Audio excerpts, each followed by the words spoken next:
Hello friends, എല്ലാവർക്കും good morning. അപ്പം മൗനരാഗത്തിൻ്റെ ഇന്നത്തെ വിശേഷത്തിലേക്ക് എല്ലാവർക്കും സ്വാഗതം. അങ്ങനെ സരയു താരയുടെ മുന്നിലേക്ക് വന്നിരിക്കുകയാണ്. താരയോട് പല കാര്യങ്ങളും പറയാണ്. അവളെ കൊല്ലാനായിട്ട് ഞാനിപ്പോൾ കൊട്ടേഷൻ കൊടുക്കാനായിട്ടാണ് പോയത്. പക്ഷേ ആ ഗുണ്ടകളെല്ലാം എന്നെ ബ്ലാക്ക്മെയിൽ ചെയ്യുകയായിരുന്നു.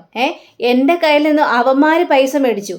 പൈസ കൊടുത്തില്ലെങ്കിൽ ഞാനാണിതിന് പിന്നിൽ നിന്ന് എല്ലാവരോടും തുറന്നു പറയൂ അത്രേ. അങ്ങനെ പോലീസുകാർ എന്നെ കൊണ്ടുപോകുന്നൊക്കെയാണ് അവന്മാരെന്നെ ഭീഷണിപ്പെടുത്തിയത്. ഈ വിക്രമിൻ്റെ കൂട്ടുകാർ തന്നെയാണ് അവർ. പക്ഷേ അവർ പറഞ്ഞതിനനുസരിച്ച് ഞാൻ അവരോട് വഴങ്ങി കൊടുക്കുകയും ചെയ്തു. അവർക്ക് പൈസ കൊടുക്കുകയും ചെയ്തു. പക്ഷെ അവരെന്നെ വിട്ടയക്കാനായിട്ട് തയ്യാറല്ല. ഇനി അവർ പിടിക്കുന്ന സ്ഥലത്തൊക്കെ ഞാൻ ചെല്ലണമെന്നാണ് അവർ പറഞ്ഞിരിക്കുന്നത്. ചെല്ലാതിരിക്കാനായിട്ട് എനിക്ക് കഴിയില്ലല്ലോ. കാരണം സത്യങ്ങൾ മുഴുവൻ അവർ പറഞ്ഞു കഴിഞ്ഞിട്ടുണ്ടെങ്കിൽ പിള്ളേ കല്യാണിയെ കൊല്ലാനായിട്ട് എനിക്ക് സാധിക്കില്ല. എല്ലാവരും കൂടി എന്നെ ജയിലിലടക്കും. അതുകൊണ്ട് ഇപ്പം ഞാൻ അവരുടെ മുന്നിൽ കീഴടങ്ങി കൊടുത്തിരിക്കുകയാണ്. എനിക്ക് കിരണിനെ സ്വന്തമാക്കാൻ വേണ്ടി തന്നെ. നിങ്ങളോട് പറയുന്നത് വല്ല നിങ്ങൾക്ക് മനസ്സിലാവുന്നുണ്ടോ? ഞാനീ പറയുന്നത് നിങ്ങളോടാണ്. അപ്പോൾ എനിക്ക് സപ്പോർട്ടായിട്ട് തന്നെ വേണം നിങ്ങൾ നിൽക്കാനായിട്ട്. എനിക്ക് എൻ്റെ ഒരു അമ്മയുണ്ട്. എൻ്റെ അമ്മ കുത്തേറ്റിട്ട് ICUവിൽ കിടക്കുകയാണ്. എനിക്ക് അവരെ സ്നേഹിക്കാതിരിക്കാനായിട്ട് പറ്റുമോ? ഇല്ല. കാരണം എന്നാണെന്നറിയാവോ?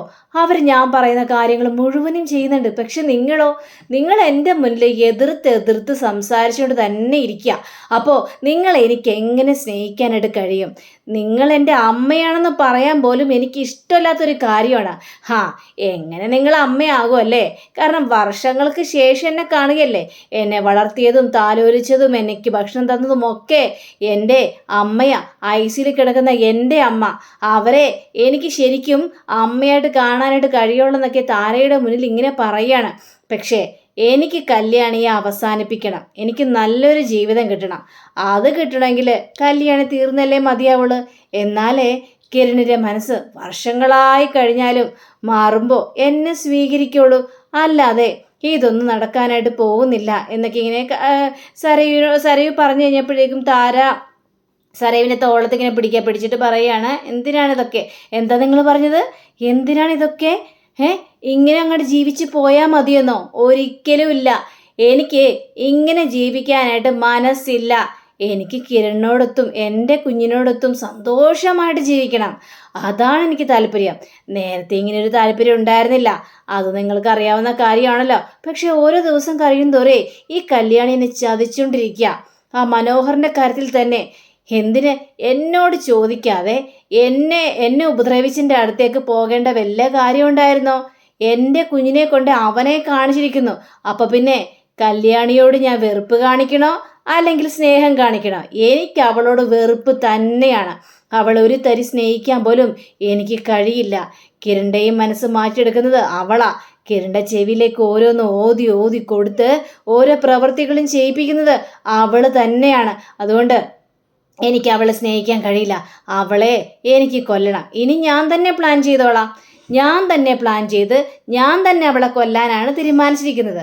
ഇതൊരു അപകട മരണമായിട്ട് എനിക്ക് മാറ്റി തീർക്കുകയും ചെയ്യണം എന്ന് സരയു പറയുന്നത് കേട്ടിട്ട് താരയ്ക്ക് പേടി കൊണ്ട് വല്ലാത്തൊരു അവസ്ഥ നിൽക്കുന്നൊരു ഇതാണ് കാണിക്കുന്നത്. അങ്ങനെയും പറഞ്ഞുകൊണ്ട് സരയു അവിടെ നിന്ന് പോവാണ്. സരയു അവിടെ നിന്ന് പോയപ്പോഴും എങ്ങനെ തനിക്ക് ആരോടെങ്കിലും തുറന്നു പറയാനായിട്ട് പറ്റുമോ? അതും പറ്റില്ല. അങ്ങനെ പറഞ്ഞു കഴിഞ്ഞിട്ടുണ്ടെങ്കിൽ സരയുൻ്റെ മകളും കൂടി ആത്മഹത്യ ചെയ്യുമെന്നാണ് പറഞ്ഞിരിക്കുന്നത്. അപ്പോൾ ആ പേടിച്ചിട്ട് താരയ്ക്ക് ആരോടൊരു അക്ഷരം പോലും പറയാൻ പറ്റാത്തൊരു അവസ്ഥയാണ് നിൽക്കുന്നത്. അങ്ങനെ നമ്മുടെ കല്യാണിയെ കാണിക്കുകയാണ്. അപ്പോൾ കല്യാണി ലാപ്പിൽ എന്തോ ഇങ്ങനെ നോക്കിക്കൊണ്ട് എന്തോ സെർച്ച് ചെയ്തുകൊണ്ടിരിക്കുക. ആ സമയത്താണ് കല്യാണിയുടെ ഫോണിലേക്ക് ഒരു മെസ്സേജ് വരുന്നത്. അപ്പോൾ മെസ്സേജ് ആരുടെയെന്ന് നോക്കാൻ വേണ്ടി നോക്കി കഴിഞ്ഞപ്പോഴേക്കും താരയുടെ മെസ്സേജ്. താര ആൻറ്റി ആണല്ലോ എന്നും പറഞ്ഞുകൊണ്ട് ആ മെസ്സേജ് ഓപ്പണാക്കി കഴിഞ്ഞപ്പോഴേക്കും, മോളെ, എൻ്റെ പൊന്നു മോളെ, നീ സൂക്ഷിക്കണം എന്നും പറഞ്ഞുകൊണ്ടാണ് എഴുതിയിരിക്കുന്നത്. ഇത് കേട്ട കല്യാണിക്ക് വീണ്ടും ടെൻഷനാവുക. എന്തിനാ ആൻറ്റി എപ്പോഴും ഇങ്ങനെ എഴുതുന്നത്? അതാണ് മനസ്സിലാവാത്തത്. ആൻറ്റി ഇങ്ങനെ എഴുതിയതിൽ എന്തൊക്കെയോ കാര്യങ്ങളുണ്ടല്ലോ. ചോദിച്ചിട്ടാണെങ്കിലൊന്നും പറയുന്നുമില്ല. എന്തോ വിഷമം ആൻറ്റിയുടെ മനസ്സിൽ ഇങ്ങനെ വല്ലാതെ അലട്ടുന്നുണ്ട്. അതാണ് ആൻറ്റി ഇങ്ങനെയൊക്കെ എഴുതാനുള്ള കാരണം എന്നൊക്കെ ഇങ്ങനെ ചിന്തിക്കുകയാണ് നമ്മുടെ കല്യാണി. അങ്ങനെ നമ്മുടെ കല്യാണി കുറച്ച് നേരം കഴിഞ്ഞപ്പോഴേക്കും കല്യാണി സൈറ്റിലേക്ക് പോവുകയാണ്. അപ്പോൾ സൈറ്റിലേക്ക് പോയി സൈറ്റൊക്കെ ഇങ്ങനെ നോക്കുക. കാരണം സരയു കൺസ്ട്രക്ഷൻ ചെയ്ത സൈറ്റിലേക്കാണ് നമ്മുടെ കല്യാണി പോയിരിക്കുന്നത്. അപ്പോൾ അവിടുത്തെ ജോലിക്കാരോടൊക്കെ സംസാരിക്കുകയാണ്, എന്തൊക്കെയുണ്ട് വിശേഷങ്ങളെല്ലാം, നല്ല രീതിയിൽ തന്നെ മുന്നോട്ട് പോകുന്നു എന്ന് ചോദിച്ചു കഴിഞ്ഞപ്പോഴേക്കും തീർച്ചയായിട്ടും നല്ല രീതിയിൽ തന്നെ മുന്നോട്ട് പോകുന്നു മാഡം എന്ന് പറയാം. അതെ, ഇവിടുത്തെ ജോലിക്കാരുടെ ഇതിലൊക്കെ ഒരു ആരോഗ്യ ഇൻഷുറൻസ് എടുക്കാനായിട്ട് തീരുമാനിച്ചിരിക്കുകയാണ്. നിങ്ങൾ പൈസയും തരേണ്ട ആവശ്യമൊന്നുമില്ല, നിങ്ങളുടെ ശമ്പളത്തിൽ നിന്ന് പൈസ കട്ടാക്കുകയില്ല, നിങ്ങൾക്ക് വേണ്ടിയുള്ള സഹായങ്ങളാണ്. അപ്പം നിങ്ങൾക്ക് എന്തെങ്കിലും അസുഖം വന്നു കഴിഞ്ഞിട്ടുണ്ടെങ്കിൽ ഒരു തരി പൈസ പോലും ഹോസ്പിറ്റലിൽ കൊടുക്കേണ്ട ഗതി വരില്ല. പക്ഷേ എനിക്കൊരു കാര്യം പറയാനുള്ളത്, ഞങ്ങളിങ്ങനെ ചെയ്യുമ്പോൾ ജോലിയിലും അതിൻ്റേതായ ആത്മാർത്ഥത കാണിക്കണം. ജോലിയിൽ വെള്ളം കലക്കാനായിട്ട് പാടില്ല. ഇതൊക്കെ കിട്ടിയപ്പോഴേക്കും നമ്മുടെ ജോലിക്കാരൊക്കെ ഇങ്ങനെ ചിരിക്കുകയാണ്. ശരി, നിങ്ങളുടെ ജോലി നടക്കട്ടെ. ആ ശരി മാഡം, എങ്കിൽ പിന്നെ ഞാൻ മേളിലേക്ക് പോവുകയാണേ എന്ന് പറഞ്ഞുകൊണ്ട് നമ്മുടെ കല്യാണി മേളിലേക്ക് പോവുകയാണ്. ഈ സമയം തന്നെ സരയുവിനെ കാണിക്കുകയാണ്. അപ്പോൾ സരയും എന്തൊക്കെ വർക്കിലാണ്. അപ്പോഴാണ് നമ്മുടെ മാനേജർ വരുന്നത്. അപ്പോൾ മാനേജറെ കണ്ടു കഴിഞ്ഞപ്പോഴേക്കും സാറേ എന്താ സാറേ എന്നൊക്കെ ചോദിച്ചപ്പോഴേക്കും സരയു നല്ല വർക്കിലാണെന്ന് തോന്നുന്നല്ലോ. അതെ, വർക്കിൽ തന്നെയാണ്. അല്ല, കല്യാണിയെ കണ്ടില്ലല്ലോ, കല്യാണി എവിടെ? കല്യാണി സൈറ്റിലേക്ക് പോയി. സൈറ്റിലേക്ക് പോയോ? സൈറ്റിലേക്ക് എന്നോട് പറഞ്ഞിട്ടാ പോയത്. സരയു കൺസ്ട്രക്ഷൻ ചെയ്ത സൈറ്റില്ലേ, ആ സൈറ്റിലേക്കാണ് പോയത്. ആണോ സാറേ? അയ്യോ, ഞാനും അങ്ങോട്ട് പോകണമെന്ന് പറഞ്ഞിട്ടുണ്ടിരിക്കുകയായിരുന്നു. അയ്യോ, കല്യാണി എന്നോടൊരു വാക്ക് പറഞ്ഞിരുന്നെങ്കിൽ ഞാനും കല്യാണിയും കൂടി ഒരുമിച്ച് പോകുമായിരുന്നല്ലോ. എനിക്കും അവിടെ ചില കാര്യങ്ങളൊക്കെ നോക്കാനുണ്ടേ. അപ്പോൾ ഇനിയും എന്തെങ്കിലും ഐഡിയ കിട്ടണമെങ്കിൽ ചില കാര്യങ്ങളൊക്കെ അവിടെ ചെയ്യണം. ആണോ? അത് പിന്നെ അപ്പോൾ കല്യാണിയോട് നേരത്തെ പറയായിരുന്നില്ലേ? എങ്കിൽ പിന്നെ സാറേ ഞാനും കൂടി ഒന്ന് അങ്ങോട്ട് പോയാലോ എന്ന് ചോദിച്ചപ്പോൾ തീർച്ചയായിട്ടും. എന്താ സരയുവിന് കുഴപ്പമൊന്നുമില്ലെങ്കിൽ പോകാലോ. എനിക്കെന്ത് കുഴപ്പം? എനിക്കൊരു കുഴപ്പമില്ലല്ലോ. സരയു ഇപ്പോൾ നന്നായിട്ട് തന്നെയാണല്ലോ പ്ലാൻ ചെയ്യുന്നതും അടിപൊളിയായിട്ട് തന്നെയാണ് വർക്കെല്ലാം ചെയ്യുന്നത്. എല്ലാം സാറിൻ്റെ ഇത് കൊണ്ട് മാത്രമാണ് എന്നെ എല്ലാത്തിൽ നിന്നും മാറ്റി എൻ്റെ തെറ്റുകളെല്ലാം തിരുത്തി എനിക്ക് വീണ്ടും ഈ ഒരു സിവിൽ എഞ്ചിനീയറിലേക്ക് കൂടുതൽ ഇതാക്കി തന്നത് അത് സാർ തന്നെയല്ലേ എന്ന് പറയുമ്പോൾ, ഇതൊക്കെ സരയുവിന് സിവിൽ എഞ്ചിനീയറിങ് കഴിഞ്ഞപ്പോൾ തന്നെ ചെയ്യാവുന്ന കാര്യങ്ങളേ ഉണ്ടായിരുന്നുള്ളൂ. പക്ഷേ ആ സമയത്തൊന്നും സരയുവിന് ഇതിലൊന്നും ഇൻട്രസ്റ്റ് ഉണ്ടായിരുന്നില്ലല്ലോ. പിന്നെ എന്ത് ചെയ്യാനാണ്? അതേ സാറേ, എനിക്കിതിലൊന്നും ഇൻട്രസ്റ്റ് ഉണ്ടായിരുന്നില്ല. അപ്പം എൻ്റെ മനസ്സ് വല്ലാത്തൊരു മാനസികാവസ്ഥയിലായിരുന്നു. ഇപ്പം നല്ല ഓക്കെ അല്ലേ? ഇപ്പോൾ ഓക്കെയാണ്. ഇപ്പം സരയുവിന് എവിടെ ചെന്നാലും ജീവിക്കാമല്ലോ. ഇവിടെ നിന്ന് പോയാലും സരയുവിന് അന്തസ്സായിട്ട് ജീവിക്കാനുള്ള ഭാഗ്യമൊക്കെ ഉണ്ട്. അതെല്ലാം സാറിൻ്റെ അനുഗ്രഹം കൊണ്ട് മാത്രമാണെന്നൊക്കെ സരയു ഭയങ്കരമായിട്ട് ഇങ്ങനെ സോപ്പിടുകയാണ് ഈ അദ്ദേഹത്തെ. അപ്പോൾ സരയാണെങ്കിൽ ഞാൻ ഏതായാലും കല്യാണത്തിലേക്ക് പോയിട്ട് വരാമെന്ന് പറഞ്ഞുകൊണ്ട് കയറി പോവുക. വണ്ടിയിൽ ഇങ്ങനെ കയറി പോയി നേരെ ആ ഒരു കൺസ്ട്രക്ഷൻ സൈറ്റിൻ്റെ അവിടെ എത്തിക്കഴിഞ്ഞപ്പോഴേക്കും സര ഇങ്ങനെ മനസ്സിന്തിക്കണം, അവളവിടെ ഉണ്ടാകും. അവളിപ്പോൾ മേളിലേക്ക് കയറിയിട്ടുണ്ടാവോ? കയറിയിട്ടില്ലെങ്കിൽ ഞാൻ അവളെ മേളിലേക്ക് കയറ്റുമല്ലോ. എന്നിട്ട് അവൾ ഇന്നത്തോടെ അവസാനിപ്പിക്കണം. ഇത് തന്നെയാണ് എൻ്റെ മനസ്സിലെ ആഗ്രഹം എന്ന് പറഞ്ഞ് രണ്ടും കൽപ്പിച്ച് സരയു നേരെ അകത്തെ ഈ സൈഡിലേക്ക് കയറി ചെല്ലുകയാണ്. അപ്പോൾ സൈറ്റിലേക്ക് കയറി ചെന്ന് അവിടുത്തെ ജോലിക്കാരോട് ചോദിക്കണം, എവിടെ കല്യാണി ഇങ്ങോട്ട് വന്നായിരുന്നോ? മേഡം മേളിലേക്ക് പോയിട്ടുണ്ടല്ലോ എന്ന് പറയാം. അങ്ങനെ സരയു മേളിലേക്ക് കയറുകയാണ്. കല്യാണിയെ നോക്കി നോക്കി നോക്കി തന്നെയാണ് സരയു മേളിലേക്ക് കയറി പോകുന്നത്. അങ്ങനെ മേളിലെത്തിക്കഴിഞ്ഞപ്പോഴേക്ക് സരയു നോക്കി ഇവിടെ എങ്ങും കാണില്ലല്ലോ. അപ്പോഴേ കല്യാണി പുറകെ സരയു എന്നും പറഞ്ഞുകൊണ്ട് വെച്ചതിലൊരു വിളി. സരയു തിരിഞ്ഞു നോക്കാണ്. അപ്പോൾ സരയു തിരിഞ്ഞു നോക്കി കഴിഞ്ഞപ്പോഴേക്കും കല്യാണിയെ കാണുക. സരയു ഇവിടെ എത്തിയോ? കല്യാണി, നീ ഉണ്ടെന്ന് അറിഞ്ഞിട്ട് തന്നെയാണ് ഞാൻ ഇങ്ങോട്ട് വന്നത്. നീ ഞാൻ പ്ലാൻ ചെയ്ത സൈറ്റിലേക്ക് വന്നെന്നും പിന്നെ അവിടെ എന്തൊക്കെയോ കാര്യങ്ങൾ നോക്കാൻ വേണ്ടി വരികയാണെന്നൊക്കെ എന്നോട് പറഞ്ഞായിരുന്നു. അതുകൊണ്ടാണ് ഞാൻ ഇങ്ങോട്ട് വന്നത്. അപ്പോൾ എന്നെ കൂടി ഒന്ന് വിളിക്കാറുന്നില്ലേ? എനിക്കും ഇതിൽ ചില കുറേ ഇതൊക്കെ ഉണ്ട്, പ്ലാനൊക്കെ ഉണ്ട്. അതും കൂടിയൊക്കെ പറഞ്ഞുതരാമല്ലോ. ഞാനും കുറേ കരുതിയൊക്കെ വെച്ചിട്ടുണ്ട് സരയു. അതുകൊണ്ട് തന്നെയാണ് ഇങ്ങോട്ട് വന്നത്. ഏതായാലും നീ ചെയ്ത കൺസ്ട്രക്ഷനാണ്, നീ ഏതായാലും വന്നത് നന്നായി. നമുക്ക് രണ്ടുപേർക്കും കൂടി ഒന്ന് നോക്കാം എന്നൊക്കെ പറയാം. അങ്ങനെ കല്യാണിയും സരയും കൂടി ഇങ്ങനെ ഭയങ്കരമായിട്ട് ഇങ്ങനെ സംസാരിച്ചുകൊണ്ടിരിക്കുകയാണ്. ഏതായാലും താര ആൻറ്റിക്ക് എന്തെങ്കിലും സങ്കടം ഉണ്ടെന്നൊക്കെ ചോദിച്ചപ്പോഴേക്കും അങ്ങനെ ഒരു സങ്കടമുള്ളതായിട്ട് എനിക്ക് തോന്നിയിട്ടില്ല. ആണല്ലേ എന്ന് പറഞ്ഞുകൊണ്ട് നമ്മുടെ കല്യാണി അവിടെ കൂടുതൽ സംസാരിക്കാനായിട്ട് നിന്നില്ല. പിന്നെ ഇവിടുത്തെ എങ്ങനെയുണ്ട് കൺസ്ട്രക്ഷൻ എന്നൊക്കെ ചോദിച്ചു കഴിഞ്ഞപ്പോഴേക്കും അത് പിന്നെ പറയാനുണ്ട് സരയു. നീ ഓരോ ദിവസം കഴിയും തോറും നല്ല അടിപൊളി കൺസ്ട്രക്ഷൻ അല്ലേ ചെയ്തുകൊണ്ടിരിക്കുന്നത്. ഇതൊക്കെ അത് ഗംഭീരമല്ലേ? പിന്നെ ഇതിൻ്റെ ഇൻറ്റീരിയർ വർക്ക് എൻ്റെ അല്ലേ? അപ്പോൾ ആ ഒരു കാര്യം ഞാൻ ഡിസൈൻ ചെയ്യണ്ടേ എന്നും പറഞ്ഞുകൊണ്ട് ഇവർ രണ്ടുപേരും കൂടി ഇങ്ങനെ നോക്കുക. ഏതായാലും നമുക്ക് അടുത്ത റൂമിലേക്ക് പോയാലോ? കല്യാണി, നമുക്ക് മുകളിലേക്കൊന്ന് പോകാം, എന്നിട്ട് അടുത്ത റൂമിലേക്ക് പോയാൽ പോരെ? ശരി, നിൻ്റെ ഇഷ്ടം അങ്ങനെയാണെങ്കിൽ അങ്ങനെ ആയിക്കോട്ടെ എന്നും പറഞ്ഞ് ഇവർ രണ്ടുപേരും കൂടി നേരെ മുകളിലേക്ക് കയറി പോവുകയാണ്. മുകളിലേക്ക് കയറി പോകുമ്പോഴും എങ്ങനെയെങ്കിലും കല്യാണി അവിടെ നിന്ന് തള്ളി താഴെയിടണമെന്നുള്ള ഒറ്റ ചിന്ത മാത്രമേ ഈ സരയുവിൻ്റെ മനസ്സിലുള്ളൂ. അങ്ങനെ ആ ഒരു മോളിലെത്തി കഴിഞ്ഞപ്പോഴേക്കും കല്യാണി ഓരോരോ ഭാഗങ്ങളും കാണിച്ചു തന്നാൽ അവിടെ ഇങ്ങനെ ചെയ്യണം, അവിടെ ഇങ്ങനെ ചെയ്യണം എന്നൊക്കെ പറഞ്ഞുകൊണ്ട് നിൽക്കുക. ആ സമയത്ത് കല്യാണി ഈ ഒരു സ്ലാബിൻ്റെ ആ വക്കിൽ വന്ന് നിൽക്കുക.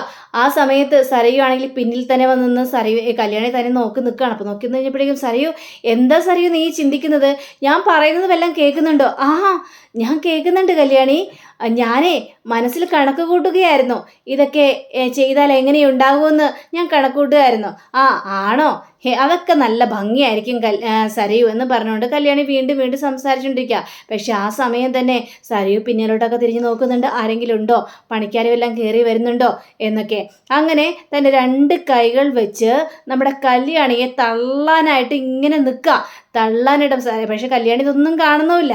അപ്പം തള്ളാനായിട്ട് ഇങ്ങനെ നിൽക്കുമ്പോൾ ദാ വരുന്നു നമ്മുടെ കിരൺ, കല്യാണി എന്നും പറഞ്ഞുകൊണ്ട്. പക്ഷെ കിരൺ ആ കാഴ്ച കണ്ടു. അപ്പോൾ പെട്ടെന്ന് സരയു ഞെട്ടിത്തിരിക്കുകയാണ്, കല്യാണി അതേപോലെ തന്നെ. അപ്പോൾ സരയു പേടിച്ചു പോയി, ദൈവമേ ഞാൻ തള്ളാൻ നിൽക്കുന്നത് കിരണങ്ങാനും കണ്ടോന്ന്. പക്ഷെ കിരണിൻ്റെ മുഖം ആ സമയത്തുള്ള മുഖം വല്ലാതൊരു ചുളുങ്ങിയൊരു മുഖമായിരുന്നു. കാരണം വല്ലാത്തൊരു ടെൻഷനിലോട് കൂടി തന്നെ ഇവൾ ഇത്തരക്കാരി ആയിരുന്നോ എന്നുള്ളൊരു മുഖഭാവം അവിടെ ഉണ്ടല്ലോ നമ്മുടെ കിരണിന്. ആ ഒരു മുഖഭാവമാണ് അവിടെ കാണിക്കുന്നത്. അപ്പോൾ കിരണേട്ടൻ വന്നോ എന്ന് പറഞ്ഞുകൊണ്ട് കല്യാണി ചോദിക്കുകയാണ്, എന്താ കിരണേട്ടാ? അത് പിന്നെ എന്നോട് സാറാ പറഞ്ഞത് നീ ഇവിടെ ഉണ്ടെന്ന്. അല്ല സരയു, നീ എന്താ ഇങ്ങോട്ട് വന്നത് എന്ന് ചോദിച്ചപ്പോഴേക്കും, അത് പിന്നെ ഞാൻ കല്യാണി ഉണ്ടെന്ന് അറിഞ്ഞിട്ട് തന്നെയാണ് വന്നത്. ഇവിടെ എനിക്കും കൂടി എന്തെങ്കിലും പ്ലാൻ ചെയ്യാൻ പറ്റുമെങ്കിൽ ചെയ്യാം. അല്ല നിന്റെ കൺസ്ട്രക്ഷൻ കഴിഞ്ഞല്ലേ, അപ്പോൾ പിന്നെ നീ എന്തിനാ ഇങ്ങോട്ട് വന്നതെന്ന് ചോദിക്കണം. അല്ല കല്യാണി ഓരോരോ ഇന്ത്യയിലെ വർക്ക് ചെയ്യുന്നുണ്ടല്ലോ, അപ്പോൾ പിന്നെ എനിക്കും കൂടി ഇതിൽ എന്തെങ്കിലും ചെയ്യാൻ പറ്റുമോ എന്നറിയാൻ വേണ്ടി തന്നെയാണ് ഞാൻ വന്നത്. അപ്പോൾ നമ്മുടെ കിരണിൻ്റെ മുഖം അപ്പോഴും തെളിഞ്ഞിട്ടില്ല. പിന്നെ ഷാരിയാൻ്റെ ഐസിയിൽ നിന്ന് വാർഡിലേക്ക് മാറ്റിയിട്ടുണ്ട്, റൂമിലേക്ക് മാറ്റിയിട്ടുണ്ട്. അത് പറയാൻ വേണ്ടി തന്നെയാണ് ഞാൻ വന്നത്. പിന്നെ സരയു, നിന്നെ കാണണമെന്നാണ് ആൻറ്റി പറയുന്നത്. കണ്ണു തുറന്നപ്പോൾ തന്നെ നിന്നെ കാണണമെന്നുള്ളൊരാഗ്രഹമാണ് ആൻറ്റി പ്രകടിപ്പിച്ചത്. അതുകൊണ്ട് നിന്നെയും കൂട്ടി വരാമെന്നും പറഞ്ഞുകൊണ്ടാണ് ഞാനിങ്ങോട്ട് വന്നത് എന്ന് പറയുകയാണ്. അപ്പോഴേക്കും സരയു ആണെങ്കിൽ, ആണോ അമ്മ ഐസിയിൽ നിന്ന് നേരെ വാർഡിലേക്ക് വന്നല്ലേ, വളരെയേറെ സന്തോഷമുണ്ട് എന്ന് സരയു ഇങ്ങനെ പറയുമ്പോൾ കല്യാണി പറയണം, എങ്കിൽ പിന്നെ ഇവിടെ നിൽക്കണ്ട സരയു, നീ ഏതായാലും പോയിട്ട് വാ. കല്യാണി, നിനക്ക് ഇനി വേറെ എവിടെയെങ്കിലും പോകാനുണ്ടോ? 2-3 സൈറ്റും കൂടി ഉണ്ട് കിരണേട്ടാ, അവിടെയും കൂടി ഒന്ന് പോയിട്ട് എല്ലാം ഒന്ന് ചെക്ക് ചെയ്യണം എന്ന് പറയണം. ശരി കല്യാണി, എങ്കിൽ പിന്നെ ഞാൻ സരയുവിനായിട്ട് ഇറങ്ങുകയാണെന്ന് പറഞ്ഞുകൊണ്ട് അപ്പോഴും കിരണിൻ്റെ മുഖത്ത് ഒരു തെളിച്ചുമില്ല, വല്ലാത്തൊരവസ്ഥ നിൽക്കുകയാണ്. അങ്ങനെ ഇവർ രണ്ടുപേരും കൂടി വണ്ടി കയറി പോകുമ്പോഴും കിരണാണെങ്കിൽ സരയുവിനെ മൈൻഡൊന്നും ചെയ്യില്ല. അപ്പോൾ സരയു ആണെങ്കിൽ ഇങ്ങനെ ടെൻഷൻ അടിച്ച് വല്ലാത്തൊരവസ്ഥ നിൽക്കുക. അപ്പോൾ കിരൺ ഇങ്ങനെ ചോദിക്കുകയാണല്ല, സരയു ഞാനൊരു കാര്യം ചോദിക്കട്ടെ, താര ആൻറ്റിക്ക് എന്തെങ്കിലും പ്രശ്നമുണ്ടോ? താര ആൻറ്റി എന്താ എപ്പോഴും ഇങ്ങനെ സങ്കടപ്പെട്ടിരിക്കുന്നത്? താര ആൻറ്റിയും മനസ്സിൽ എന്താണെന്ന് ഇങ്ങനെ ചോദിച്ചു കഴിഞ്ഞപ്പോഴേക്കും, എനിക്കറിയില്ല കിരൺ, ഞാനത് അമ്മയോട് ചോദിച്ചതാ, പക്ഷേ അമ്മ അതിനെക്കുറിച്ച് ഒന്നും പറയുന്നില്ല, എപ്പോഴും ഇങ്ങനെ സങ്കടപ്പെട്ടിരിക്കുന്നു, അതെന്താണെന്ന് എനിക്ക് മനസ്സിലാവുന്നില്ല. പക്ഷേ അങ്ങനെ സങ്കടപ്പെടേണ്ട കാര്യമൊന്നുമില്ലല്ലോ, കാരണം നിന്നെ തിരിച്ചറിഞ്ഞപ്പോൾ നീ കൂടെ ജീവിക്കുന്നറിഞ്ഞു കഴിഞ്ഞപ്പോഴേക്കും താരയാൻ്റെ ഒരുപാട് സന്തോഷിച്ചതാണ്. പിന്നെന്തിനാ താരയാൻ്റെ ഇത്രയ്ക്ക് സങ്കടപ്പെടാനുള്ള കാരണം? അത് നീ എന്തായാലും മനസ്സിലാക്കിയേ മതിയാവുള്ളൂ സരയു. ഇത് കേട്ട് കഴിഞ്ഞപ്പോഴേക്കും സരയു ആണെങ്കിൽ, അത് പിന്നെ കിരൺ, അമ്മ ഇപ്പോൾ ഐസിയിൽ കിടക്കുകയാണല്ലോ, ആ അമ്മയുടെ അടുത്ത് ഞാൻ പോയി നിൽക്കുകയും അമ്മയെ പരിചരിക്കുകയും ഒക്കെ ചെയ്യുന്നുണ്ട്. പിന്നെ എൻ്റെ അമ്മയ്ക്ക് നിൻ്റെ ആൻറ്റിയെ നോക്കുന്നത് ഇഷ്ടമല്ലായിരിക്കും, അതുകൊണ്ടായിരിക്കും. അങ്ങനെ ഒരാളല്ല താരയാൻറ്റി. അങ്ങനെ ആരെങ്കിലും സഹായിച്ചെന്ന് വിചാരിച്ചുകൊണ്ട് ആൻറ്റിക്ക് സങ്കടമൊന്നും വരാനായിട്ട് പോകുന്നില്ല. ഇത് മറ്റെന്തോ കാരണമാണ് സരയു, അത് നീ അറിയേണ്ട ആവശ്യമുണ്ട്. നിൻ്റെ അമ്മയോട് നീ കാര്യമായിട്ട് തന്നെ ചോദിക്കണം എന്താണ് പ്രശ്നമെന്ന്. ആൻറ്റിയുടെ മനസ്സിനെ വേറെ എന്തൊക്കെയോ വല്ലാതെ അലട്ടുന്നുണ്ട്. ഞാൻ പറയുന്ന കാര്യങ്ങൾ നിനക്ക് മനസ്സിലാവുന്നുണ്ടോ സരയു? എനിക്ക് മനസ്സിലാവുന്നുണ്ട് കിരൺ, ഞാനിതെല്ലാം അമ്മയോട് ചോദിച്ച് മനസ്സിലാക്കിക്കോളാം. പക്ഷേ അമ്മയൊന്നും വിട്ടു പറയാത്ത സ്ഥിതിക്ക് പിന്നെ ഞാൻ എന്ത് പറയാനാ? അമ്മയുടെ മനസ്സിൽ വേറൊരു ചിന്ത ഉണ്ടാവില്ലെന്നേ. എൻ്റെ ഒരു അഭിപ്രായത്തിൽ ഈ ഒരു ചിന്തയാകാനാണ് സാധ്യത. എന്തൊക്കെ പറഞ്ഞാലും എനിക്കെൻ്റെ വളർത്തമ്മയെ സ്നേഹിക്കാതിരിക്കാനായിട്ട് കഴിയില്ലല്ലോ. ഒരു കണക്കിന് പറഞ്ഞു കഴിഞ്ഞാൽ ഇത്രയും വർഷക്കാലം ഞാൻ ആ അമ്മയല്ലേ സ്നേഹിച്ചത്, പിന്നീടല്ലേ ഈ അമ്മ വന്നത്. അപ്പോൾ ആ ഒരു സ്നേഹം എനിക്ക് തള്ളിക്കളയാനായിട്ട് പറ്റില്ലല്ലോ എന്നൊക്കെ ഇങ്ങനെ സരയു പറയുമ്പോൾ, നീ പറഞ്ഞത് ശരി തന്നെയാണ്, പക്ഷെ എന്നാലും ആൻറ്റിയുടെ മനസ്സിൽ എന്താണ് അലട്ടുന്നതെന്നും നമുക്ക് അറിയണമല്ലോ. അതറിഞ്ഞല്ലേ മതിയാവുള്ളൂ. അപ്പോൾ സരയുനാണെങ്കിൽ തലക്ക് ഭ്രാന്ത് പിടിച്ചിട്ട് രക്ഷയില്ല, ഇവനെന്തിനാ എപ്പോഴും ഇങ്ങനെ പറയുന്നതാണ് ചിന്തിക്കുന്നത്.